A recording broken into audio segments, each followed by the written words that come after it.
With the recent uproar over Nintendo showcasing Metroid Prime Federation Force seeming to be the popular thing lately, let us talk on this episode of Nintendo Know about the 3DS Metroid game that everyone seemingly wanted.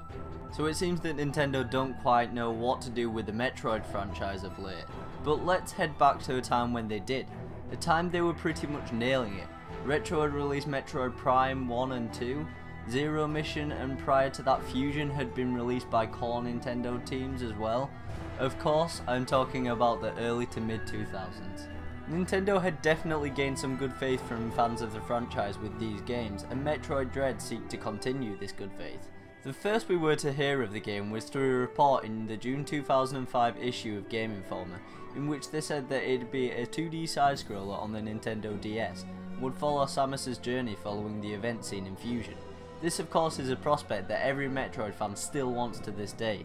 We want to see what a rogue Samus, who has just shown a defiance against the Federation, will do next. Later that year, on the 19th of September, IGN reported that Metroid Dread was indeed in development, but it wouldn't be released or announced by Nintendo anytime soon. In February of 2006, a feature highlighting the upcoming Nintendo Games of the Year in the UK's official Nintendo magazine gave the title a release date of November 2006, with it being amended to a vague 2006 release date in a later issue with ONM saying to wait until E3 for more concrete details. Despite this, we heard nothing of Dread at that year's E3, and Nintendo made no comment on the game throughout the rest of the year. Metroid Dread wouldn't make an appearance at the following E3 either, but that doesn't mean that 2007 wasn't an important year for rumours of Metroid Dread to be rife, because in that year's release of Metroid Prime 3 Corruption, IGN found that scanning a certain wall within the game gave the following message: Experiment Status Report Update.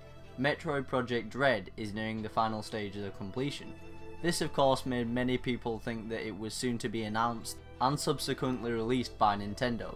Those poor 2007 versions of us all, how naive we were. Of course, that was probably just a little Easter egg given by Retro and an in-joke made by them. This was subsequently later removed by the Nintendo localization team in the Japanese release of the game. In 2009, Yoshio Sakamoto, a key figure behind many of the 2D Metroids, who at the time was quite popular with fans due to his key role in Super Metroid, and now is highly mistrusted by the Metroid fanbase due to his even heavier involvement in the highly controversial Metroid Other M, gave an interview in which the subject of Dread was touched upon.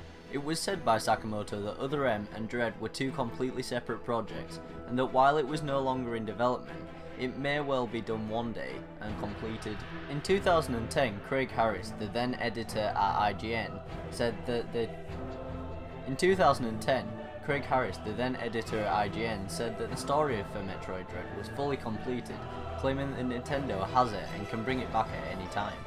So that's all we know about Metroid Dread, and it's tantalizingly excruciating to know that Samus's next adventure exists, yet we can't know about it. So what do you think of Metroid Dread? Is it the next Metroid game that you want? Leave it in the comment section down below, and if you enjoyed this video and this episode of Nintendo Know, please subscribe, and the series will now be back in full swing with an episode every 2 weeks on a Sunday.